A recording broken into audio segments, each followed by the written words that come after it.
کی تفصیل دے گئے فیض درانی۔ جی فیض درانی۔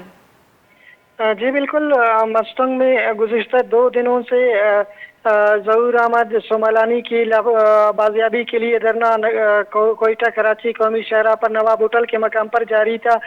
تقریباً 50 گھنٹے کے قریب سے یہ دھرنا جاری رہا۔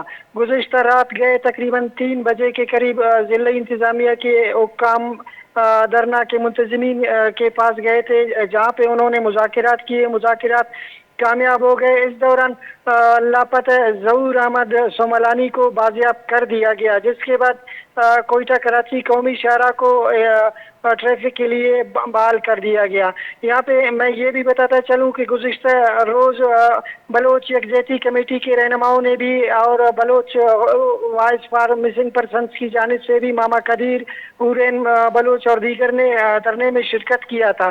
گزشتہ رات ظہور احمد کی بازیابی کے بعد بلوچ یکجہتی کمیٹی کے رہنماؤں نے یہ بھی اعلان کیا تھا کہ دیگر جو ہمارے لاپتہ افراد ہیں، جو مستنگ سے 5 دیگر دھرنا میں 5 دیگر لاپتہ افراد کے لواحقین دھرنے میں شامل تھے، ان کی بازیابی کے لیے ہم مسلسل احتجاج کریں گے اور دھرنا کے لیے کل یعنی آج ان کا اجلاس بھی ہونا تھا۔ اب ان کا ایک ریلی بھی جاری ہے، تو ریلی کے بعد ان کا اجلاس ہوگا۔ ان کا یہی کہنا ہے کہ ہم دوبارہ قومی شاہراہ کو بلاک کریں گے، اور جو ہے جب تک ہمارے دیگر جو 4-5 لاپتہ نوجوان ہیں انہیں بازیاب نہیں کیا جاتا، تب تک ہم جو ہے احتجاج جاری رکھیں گے، اور قومی شاہراہ کو بلاک کرنے کی بھی انہوں نے کہا ہے۔ جی بہت بہت شکریہ۔